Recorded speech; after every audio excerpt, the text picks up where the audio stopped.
What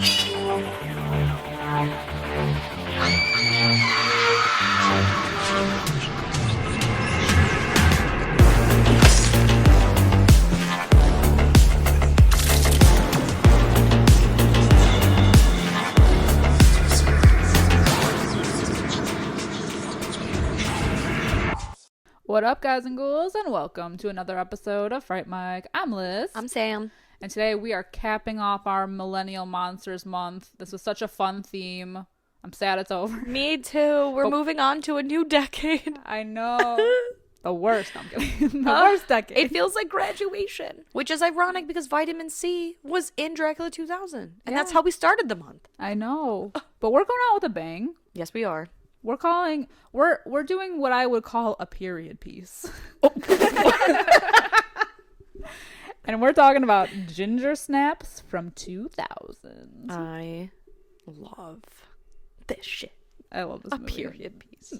I mean, what else would you call it? It's fantastic. I think people call it uterus horror. No, period piece is much better. But I think a period piece sounds less aggressive.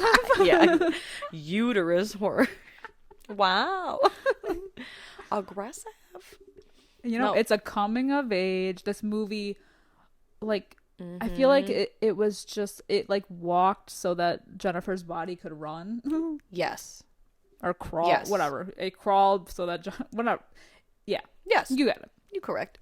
But yeah, this is such a great movie though. I agree. This is one of those movies that like came out in the 2000s that I feel like, you know, like there's certain movies that came out in the 2000s that definitely feel very 2000s. And like this one has that kind of, but I feel like because there's not a lot of like technology really in this one, it could be today. Yeah, I agree.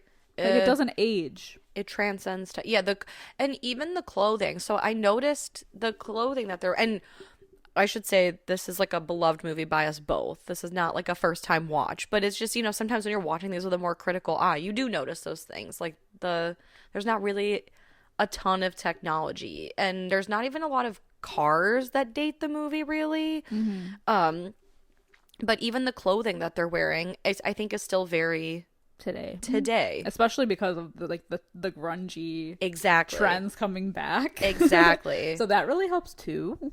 Yep, it's like a maxi skirt with like a baggy sweater and, you know, chunky shoes with the like it's something that I would wear today. Right. And no one would think twice about it. Yeah. And that's what I love. And it feels grungy because it is kind of a grungy little movie. But it's fun. I mean, for being a teenage werewolf movie. With no CGI. It's fun. Absolutely. And it really captures what it's like to be a woman. Yeah, it's Hell is a teenage girl. Yeah, honestly, like it's that awkward time in life when everybody's changing, and it's pretty traumatic, I would say, for especially for girls, because like, I mean, everybody has body changes, but ours is like, I don't know, aggressive. Right, like at one point in this movie, Ginger goes to see the nurse, and she's explaining what it's like to get a period and to menstruate, and she's like, oh sweetie, yeah, the first couple days it's like really heavy and red, and then it like slows down and it's gonna be like pinker, and then it turns into this like dark gooey like sludge, and that's gonna happen every 30 days for the next, or no, every 28 days for the next 30 years. Yeah, have fun with that. Oh, okay. Yeah. When do you remember the first time you were talked to about like a cycle at all? I feel like I don't. I do. And it is horrifying because you basically have a room full of adults telling you that for like every month for 7 days, you're just going to bleed, but it's fine. And it's going to feel like you're dying, but you're not. And you're going to have really bad cramps, and no one's going to understand your mood swings. But that's just the way life is until you go into menopause. And you're thinking, oh, thank God, there's an end to this. And they go, oh, yeah, but with menopause, your periods are irregular until they stop, and then you get hot flashes, then your hair grows in all different, like, so it never ends until I die. No. You're telling me that once I get my period, my life is over. Similar to being a werewolf. It's true. And they in this movie, they even call getting her period, they call it getting the curse. Right. I mean, there's a parallel here. And that's why I think we love this movie so much. Well, it's relatable. Very, very much so. It's relatable in the body changes and the mood swings and that period where you're like not interested in boys and you're awkward and whatever, and then you get this like confidence kind of. I mean, some people don't get that too, but because the hormones start rushing. but the everyone's hormones are raging, and there's boys and girls mixed together, and we're all like trying to manage. We're all just trying to fucking make it honest, We're doing our best. Yeah, we are trying. Oh man, this movie's just wonderful, and I'm so glad we waited for this one to be the last one. We started with a bang, we ended with a bang, and then there was Hollow Man in the middle. We had to like hike it in a bit, I guess. Yeah, with something a little weird. Yeah. No, for something a little different. Yeah. No, for something. Yeah. It was a movie. Yeah, this movie's great. It's funny, I didn't see this like when it came out or any time. I think I didn't see this till like around maybe 2000 and like 7 or 8. Yeah, I was gonna say it was a high school discovery for me. Yeah, for sure. Yeah, like I didn't see it right away. And I know that this movie I think is beloved by a lot of like most people, I would say. I agree. And it's a Canadian film, starring, and you know what's funny? Catherine Isabelle and Emily Perkins. They play sisters Ginger and Bridget, respectfully, in the movie, and Catherine Isabelle is playing Emily Perkins' older sister, but in real life, Emily Perkins is older by like a couple years. Yeah, fun. And I just have to call this out right now. Bridget is wearing a wig. That's a wig, bitch. How do you know? Wig. Cosmetologist, how do you know? Wig city, ho. I can tell by her part. Oh, yeah. That's usually what gives it away. Like the hairline and the part. Exactly. And I mean, wigs these days have gotten better, but the wiggetry in this movie. Wig city. I wonder why. I don't know, because it's nothing like, she doesn't have crazy hair. I don't know. Unless it just is supposed to make her look more like homely. And the thing that probably also gives it away too is that you see her part a lot, because like especially the beginning half of this movie is she has like her head down the whole time. Yep. She never wears her hair in any like other way. Yeah. Yep. It's just always like cousin it kind of like in and around her face. Yep. Interesting. That is a wig, bitch. I want to talk more about the relationship, but I'm just gonna throw the scores out here before I forget. Yeah. Currently, this is kind of lower than I thought it was going to be for IMDb. It's at a 6.8 out of 10. It is at a 90% on Rotten Tomatoes, though. So, all right, we're back. We're up there. We're back in business. Absolutely. Yeah, I love their relationship. I think it's so. I mean, the entire basically like time, like ebb and flow of their relationship in this movie really speaks to what I feel like women actually do go through with like not only like their friendship, like most of their friendships, I would say, but with like the changes within them and with other people and how they act and everything. But I love their relationship because they're so bonded and they're so different from everybody else, even their parents. Like they are just like outcasts of their own making. Of course. I just need to call out really quick that their mother is played by Queen Mimi Rogers, aka Mrs. Kensington from Austin Powers. I love her so much. Me too. She's like one of the best parts of this movie. And I'll expand on that later. I just love the scene where the dad's like, they're up to something, and she's like, why would you say that? And he's like, because why do they all of a sudden have an interest in what you have to say? And she's like, wow. Excuse me. Yeah, he's a dick. I know, but it's just so funny where she's like, this is a world that you know nothing about. She just like goes a ride or die for these girls. That's my favorite thing about her is that like, so her daughters are like these goth girls that are like living in the basement, have bad attitudes or like whatever. They're like, fuck the world. It's only about us. They're obsessed with death. And the mom, like, you can tell like she wants them to be like the pretty princess, like girly girl, like daughters that she never got, but yet she still accepts them for who they are. Exactly.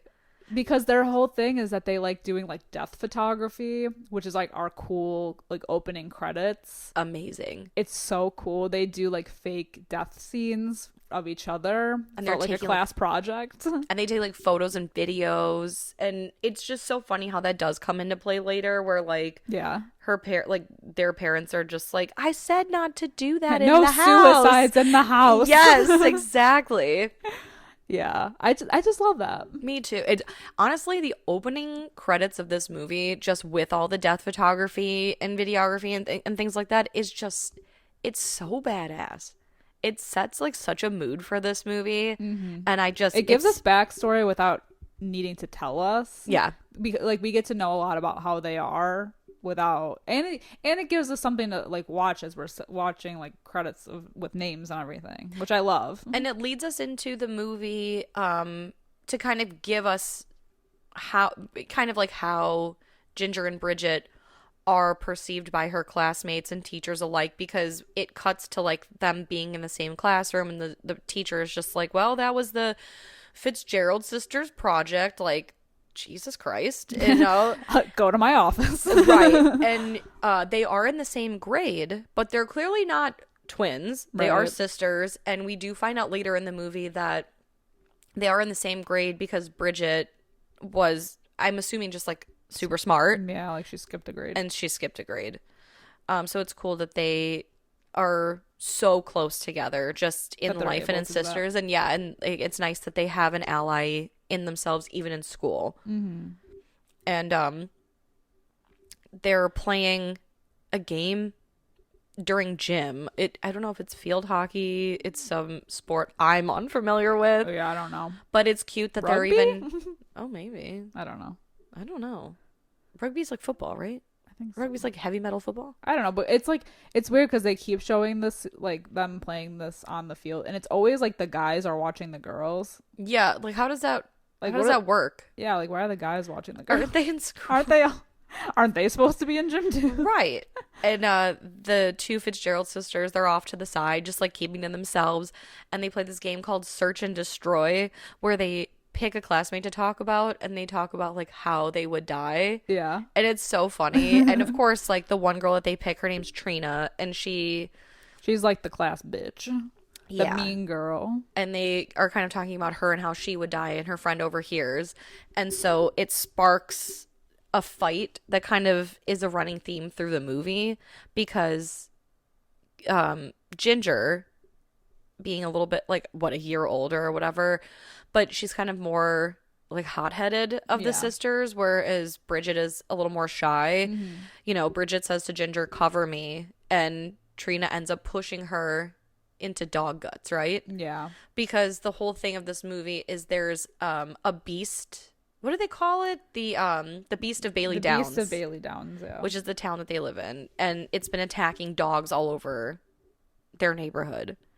And so this kind of sparks this war between the three girls. Yeah. And they decide just to like kind of get revenge on Trina for being like such a bitch to Bridget, that they were gonna have like pull a prank on her and take like the dog guts or whatever and bring it to like her house or something. Yeah. To like make her think it's her dog that got attacked. So that's, and the other thing too is that all the guys in the class love Ginger. Mm-hmm. They're like, you know, because she's more like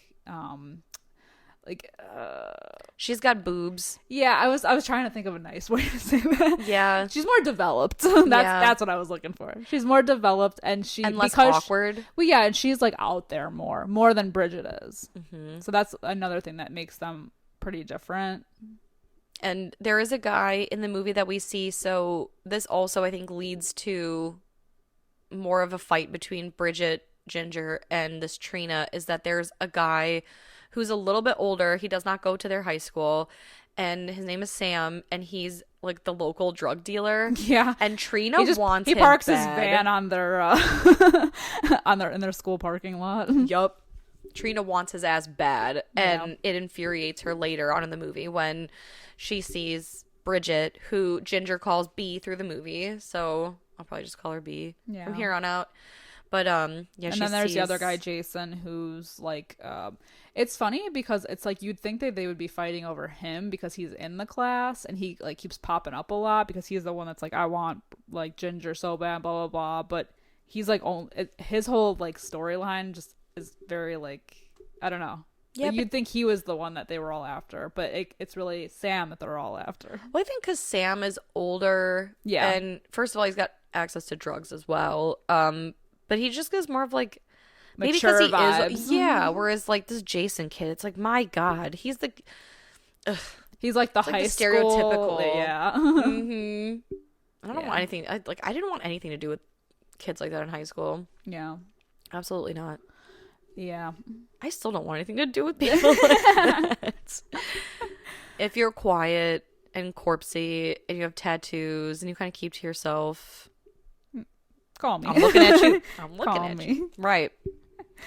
So at night, the girls, they decide to put their prank, into motion. Oh, we should mention that Ginger does get her period.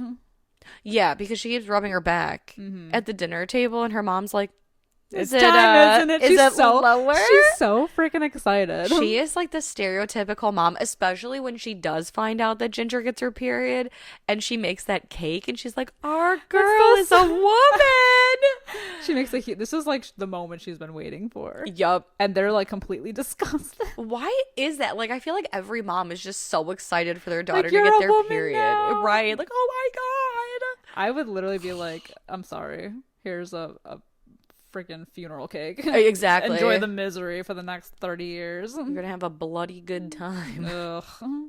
Yeah, she gets her period while they're at the park, I believe, right? Because they look down and she's bleeding, and wait, yeah, because she's like, oh, you got something on you. Yeah. Oh, the guts, right? Yeah. And she was like, oh no, that's me. I Yup. got the curse. Yup. And it just is so ironic that shortly after this moment, It's funny that they call it the curse. exactly. She gets attacked by a wolf and literally dragged screaming into the woods. And B is like, what the hell? And they have their Polaroid camera with them. And in this whole crazy struggle, B happens to snap a photo that she digs out later because the camera breaks and it's of a wolf. Yeah. But Ginger gets attacked pretty bad and they're able to get away. And when they get home, like Ginger does not want to go to the hospital, but B notices that, oh, that's crazy that the scratches on her shoulder are already healing. Yep. And so they just decide to wait till morning. Yeah, she was definitely like, this wolf was after her because of her period. Totally. Smelled the blood and all. But when they were running away, it does get hit by a car, which is driven by Sam. Yup. And he's like, what the hell did It I just hit? explodes all over his car. Nasty. And I like that when B like later on when B questions, he's like, what did you hit? Yeah. Like disgusting. Because it's Yeah. clearly not anything Human. local. Yeah, exactly. Nothing. Yeah. Yeah, so like the next morning, Ginger is sick. She kind of attributes it to like the curse, as she calls it, which is her period and like cramps and everything. And she's already kind of like changed with how she is at school, because usually she's kind of like, ugh, people. But like the second that she gets to school, she's like wants to smoke joints with Jason and his crew, and they like sneak into Sam's van and like steal his weed and everything. And so she's already like different, like right away. Her focuses are changing. Yeah, whereas before she wanted nothing to do with any of them, and now she's like, well, all right. Yep. And it's at this point then that B's kind of looking for Ginger, and Sam's like, you want to buy some drugs? And she says no, and he's like, then get the hell away from the van. And Trina comes over because she knows that Ginger's in there, and she's like, tell your slut sister. So then a fight breaks out in which the photo of the wolf that B was carrying gets dropped, and Sam ends up picking it up because B is like, so what'd you hit? And Sam's like, oh, I reckon it was like a lycanthrope. And she's like, oh, so you think there's a werewolf around here? Like, I know what that means.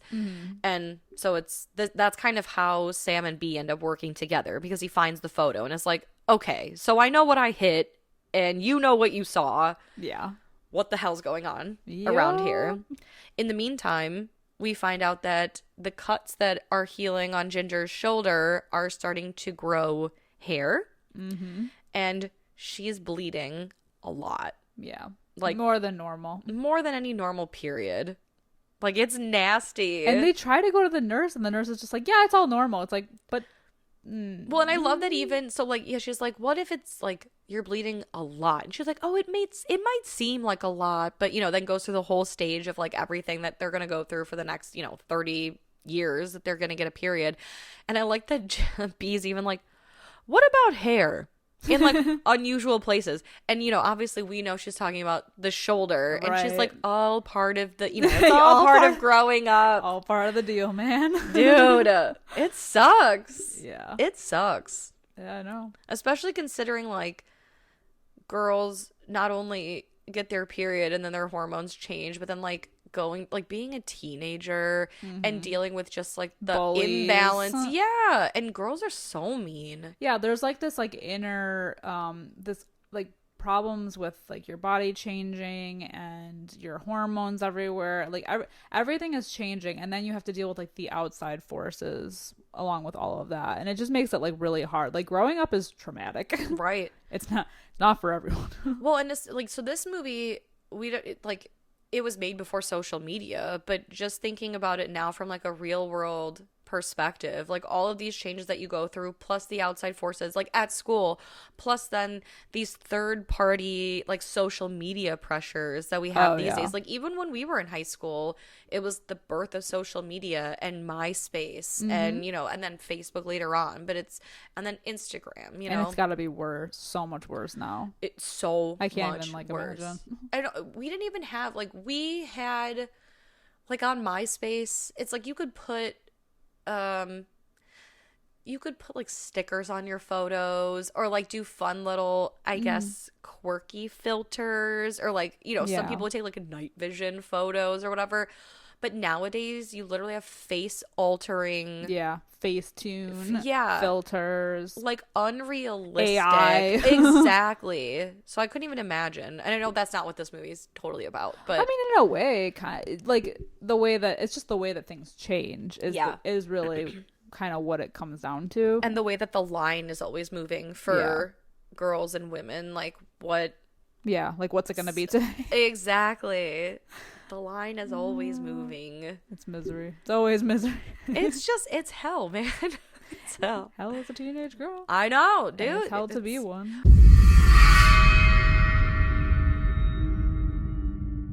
Hey creeps, looking for more frightfully good content? Head over to our Patreon at patreon.com/Fright Mic podcast to help support the show. We have current movie reviews, spooky cocktail recipes to match our theme of the month that you can enjoy if you're 21 and over, or not. I'm not your parent. For legal reasons, I must say this. We play games, trivia, literal fright fights, and much, much more. If you head over to patreon.com/Fright Mic podcast. Again, patreon.com/Fright Mic podcast. You can find everything over there. And again, it is a great way to support the show. We greatly appreciate it, and we love you guys. Bye. Bye.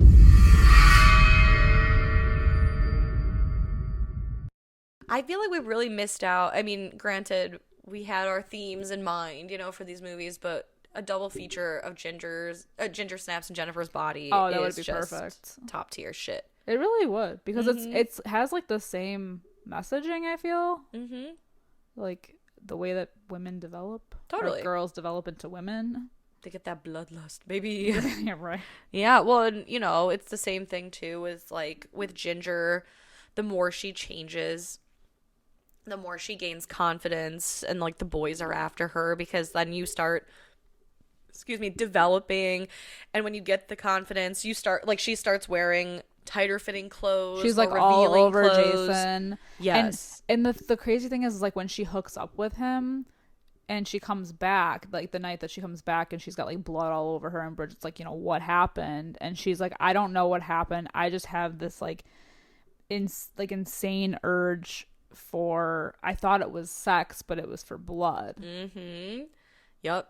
And like throughout the movie too, their relationship changes in a way, like I know you had mentioned earlier too. Like it's a very real relationship between these two sisters, the way a lot of girls, like, friendships, and, you know, if you do have a sister, yeah, they come up, like, when you're younger, I feel like you're a little bit closer, depending on the age difference, of course, but, like, for, like, a friendship, you know, you're closer, and then the older you get, these jealousies kind of come into play. And everyone has had friendships like that have been ruined by jealousies and, you know, people developing earlier or later than others, people being sexually active earlier than others, or just relationships like having your first boyfriend, or anything like that comes into play too. Like Ginger says multiple times for this movie to B, who she was very close with, like, you're just jealous. You're just jealous of the attention I'm getting. You're jealous of whatever. And in the beginning of the movie, they talk about this pact that they made. What is it, like a blood pact?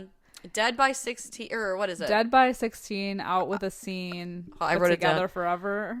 I swear to God, it was they say it throughout the movie. I don't know why I'm having a hard time. Like, dead by 16 or out on the scene, but together forever. Yeah.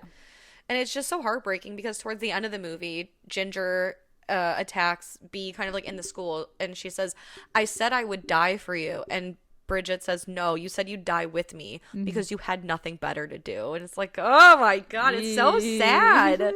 But it's like, it's so fucking, so accurate, man. Yeah. This whole movie's so accurate. And while, like, Ginger is doing all of this, like, you know, like, she has this confidence. She's, like, all over, like, these guys, whatever. Bridget knows, like, something is up, so she's, like, the one that's doing all of the research on, like, when the next full moon is, and, like, researching werewolves, like, with Sam, because he is also, like, in her, like, in the same thought process as she is like, this could be, which is, like, that's the only thing about this movie that's a little weird to me, is, like, how did he, like, how was he so on board with this? Right. With her, you know what I mean? Yeah. Especially because he doesn't know her at all. No, he doesn't. And he, like, literally, he's like, do you know how long it took me to find you? Yeah. Like, my God. Also, He's invested. Well, and thank God, too. I mean, yeah, but. I found the quote. It's out by 16 or dead on the scene, but together forever. Oh, or dead on the scene. I thought it was out with the scene. Yeah. But yeah, like, I just love the relationship that develops between, like, Sam and Bridget too, because I love at one point Ginger's like, oh, he just wants to fuck you or whatever, and Sam's like, I do not think of you that, like, that's not what this is. And Bridget's just, like, so awkward anyway. She's like, oh, God. Like, it's so true. It's like almost the beginning, like, when you're that age too, like, that's all it's hard to perceive. Well, it's hard to perceive that, like, a boy and a girl could be just friends without there being anything deeper in it. Like, that's, I think people still make that argument today. People do still make that argument. And I just think it's a bunch of bullshit. Yeah, like, for sure. Like, I totally agree. But I'm glad that we have a character like him in this, because B was such a, like, loner type character that there was no way that, I feel like she needed somebody else to bounce things off of. Totally. I mean, he's the one that ends up coming up with, like, the, you know, or, like, making the cure. Yeah.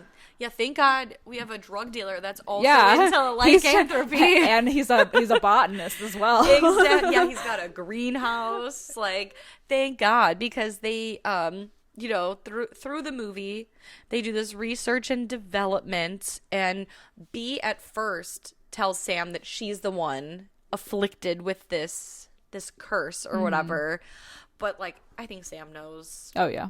Like, the whole time that it's not. And at first he says, hey, like, I know in the movie it's silver, we should, like, pierce her belly button, or he says, like, you should try this, you know, because he thinks it's her at first, like, using pure metal. Right. So he gives her, like, a ring, like a belly ring, and they're trying to fix Ginger, and so they decide to pierce her belly button with it. And it's, like, it's such a painful scene. It reminds me of 13 when they pierce her belly button. And she's like, what the fuck did you do? Yup. But the needle gets stuck. Yep. But then it is... And she grows a tail. Let's talk about the tail. That gets longer through the movie. It does. I love that they have to tape it to her leg. I know. A little tail. Oh my God. And even, like, she gets so fed up with, like, this whole transformation that at one point she tries to cut it off. Yeah. And, well, B takes the knife that she tried to cut her tail off with and puts it in a drawer, which comes back later at the end of the movie, because of course it does. Just going back really quick to like them piercing her stomach, it's interesting because she's like clearly obviously like in pain from the whole thing. And it's so like when they show Ginger, like they show her face while this is all happening, like she's clearly in pain, and you can see her like kind of transforming, like you can see her teeth starting to come because it's almost like a wolf defense mechanism. I feel it's like really cool, and I feel like it's like underplayed a little bit, but I know it's like a clear thing that happens. I love it because it's being attacked or you know. Yeah, I love the teeth. I love her nails and how at first, like throughout the movie, they definitely get like longer and pointier, but I love at first when it kind of just looks like she has like a pointed nail manicure. I like that it almost looks like a nude nail color with like black on the outer edges. It just looks so fucking metal. I love it. It is. If I got my nails done ever, I feel like that's how I would the way to do it. That's the way to do it. Give me the werewolf claw. Exact. Well, and I love when they do pierce her belly button and she's like, how do you feel? You know, B's like, how do you feel? And she says, wicked. Because, you know, it's badass. It's so badass. And then shortly after that is when Ginger comes home. So she's with Jason. They're in his car, and I just love because he says something about like her, like him getting on top of her or something, like basically implying like, oh, I'm the man. And she manhandles him. My God, so bad. And she comes home covered in blood, and B is thinking, oh my God, something happened to her, and is like, what happened? And she's like, I don't know, man. She divulges to B that she did have unprotected sexual intercourse with that boy. B says it's not a good idea. Like, what are you thinking? You don't know if you can spread this. We don't know what this is. And she does end up spreading it to him. He pees blood. It's so gross. Dude, I would have thought I was dying. Oh, yeah. Peeing blood. That's never a good sign. Oh, yeah. Terrible. But we do find out that she is covered in blood because she killed the neighbor's dog, Norman. And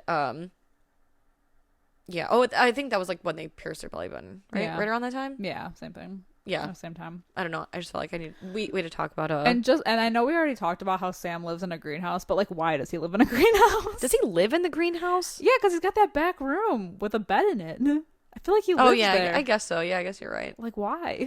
I don't know. I never really put that Was together. His dad a farmer? Maybe he inherited this. Because like it's like his party, isn't it? Yeah. It's his greenhouse party, and like when they go to the party at the end, he's there and he's chilling in his back room. It's weird. That's true. Maybe that's just his office. I don't know. It's just like a weird thing. He's like I don't know. he's very passionate about plants. Yeah. Oh yeah. And then Ginger. So then we're back at school, right? Yeah. And Ginger beats up Trina, who then goes to their house later that night. Rough. Yeah. It's rough. She's like your typical, because she comes and she's upset about now B's relationship with Sam, and it's just like going off on the two of them. And well, and her dog is missing too. And her dog is missing. She accuses them of taking the dog. And so Ginger drags her inside and is kind of toying with her, and then Ginger and B are having an argument about like, dude, just let her go, and you know, whatever. And Trina gets loose, grabs a knife, but then slips on milk that had fallen off the counter and hits her head on the corner of the counter. Yeesh. Oh man, and there's just blood everywhere, and she's obviously dead, and even Ginger's like, oh shit. And right at this moment their parents come home, so of course they use the opportunity to like do one of their photo shoots. Yep. Which is genius. And that's when she's like, no, what did I tell you? No murder in the house. No or whatever. murders in the kitchen. Well, and then their mom is going to put stuff in the deep freezer because you're wondering like, where's her body? Yeah. And Bridget's like, I don't know. I'll do that. And the mom opens the body freezer with the literal body in there. We see her body already starting to freeze. And so in order to distract the mom, Bridget's like, I was wondering, what do boys want? what do boys want? And then that's why I think it's so funny that like later on in the night, the dad's like, they're up to something. Because why are they suddenly interested in what you have to say? Rude. And the mom's just like, you don't know anything. But the mom anything. has been waiting her whole life for this moment too. With her cute little curlers in her hair. I just love it so. Oh my God. She's so cute. Yeah.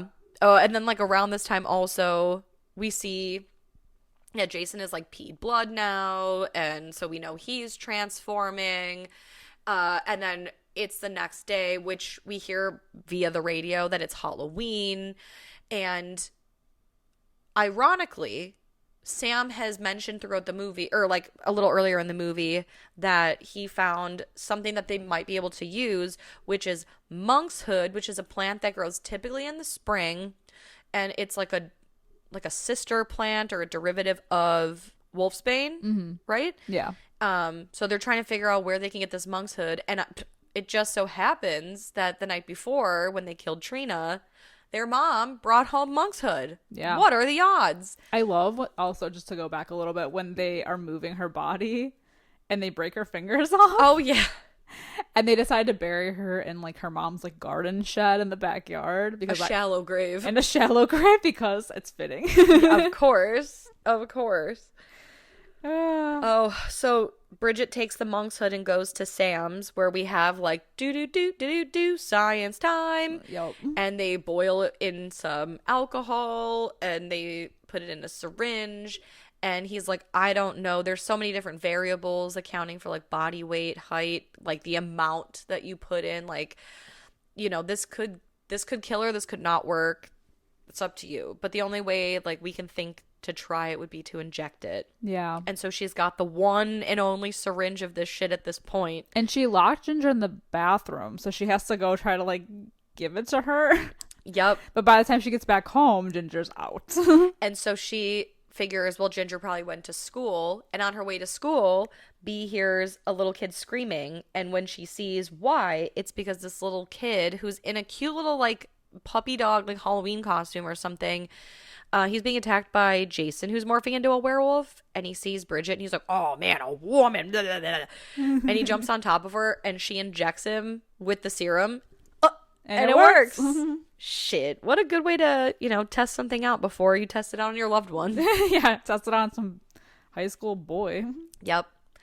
And when Ginger's at school, she attacks the guidance counselor, and by the time Bee finds her, she's like, God bless America, we have to cover this up. Like, you can't keep doing this. She keeps cleaning up her messes, and by this point her eyes are starting to change. They look so good, like especially so cool.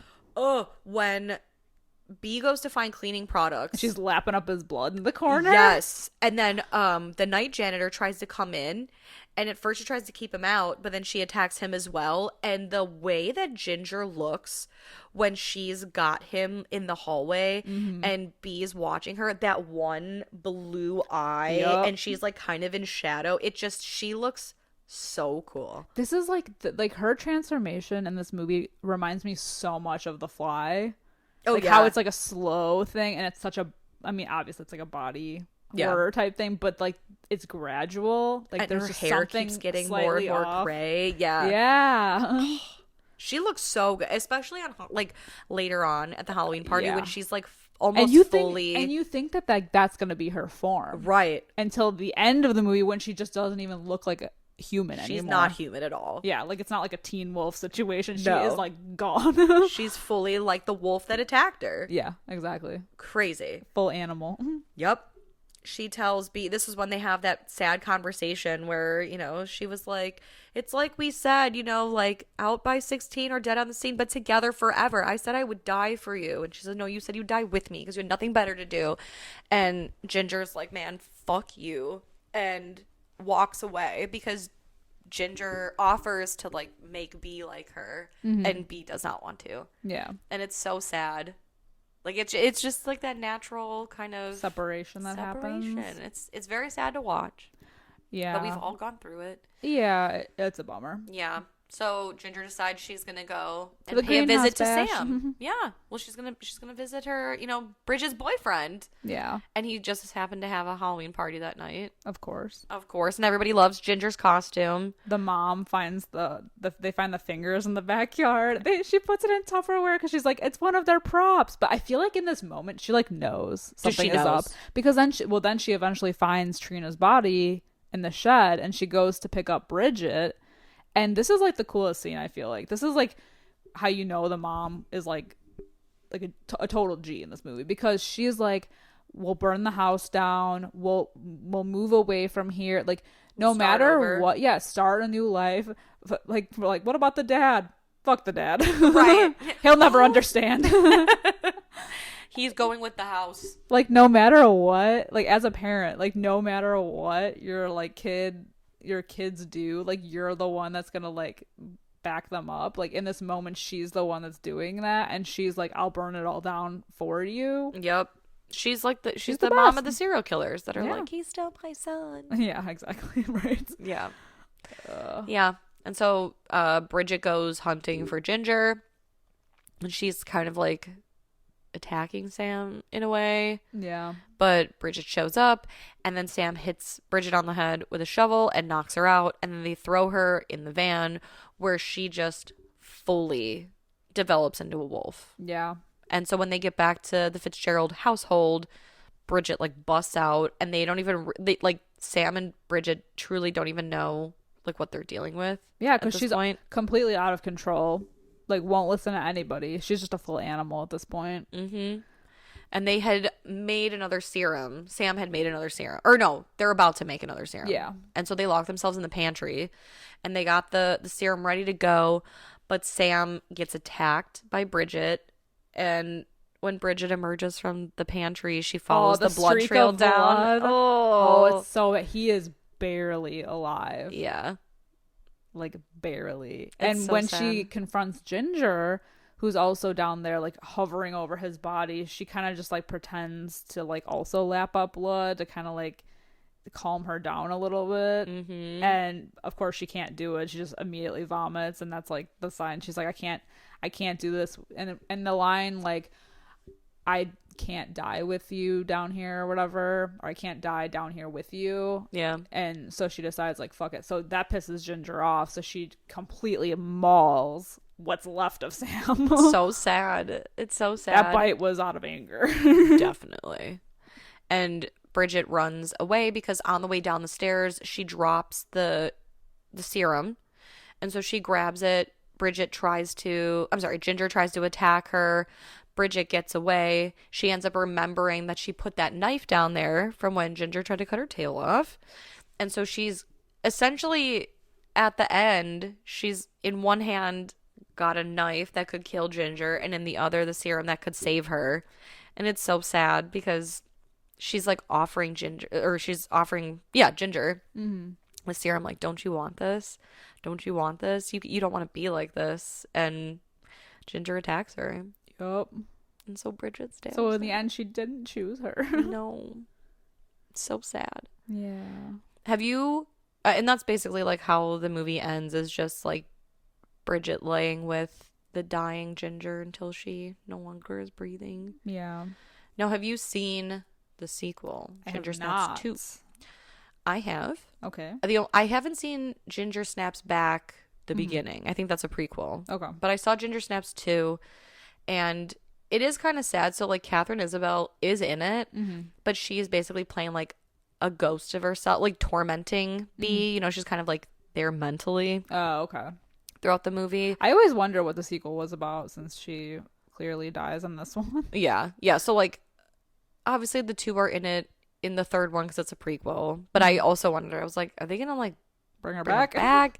But yeah, the movie, the second one is following Bridget's journey into, so, like, she herself has been injecting wolfsbane because I think they allude to the fact that she Got bit. got bit or scratched.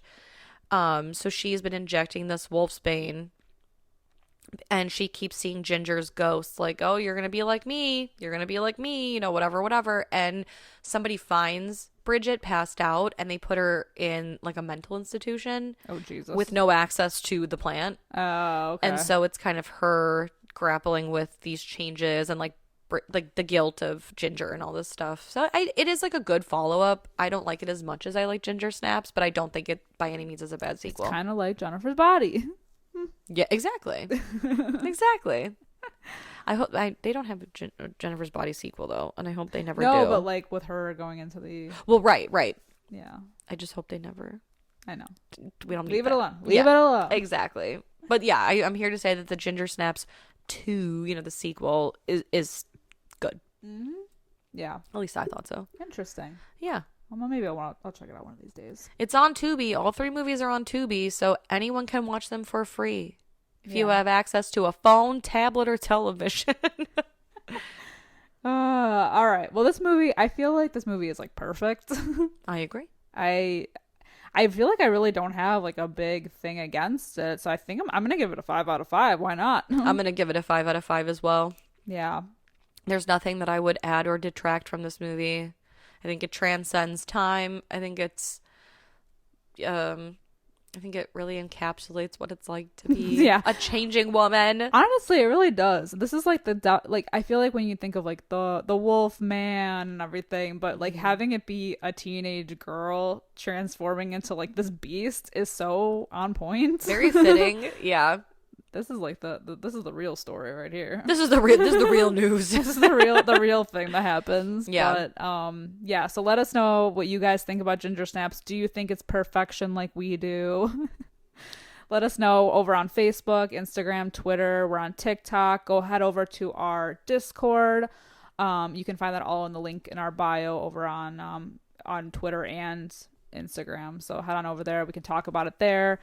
And if you don't mind just giving us a quick 5-star rating and review wherever you're listening, we would really appreciate that. Until next time, I'm Liz. I'm Sam. Rest in peace.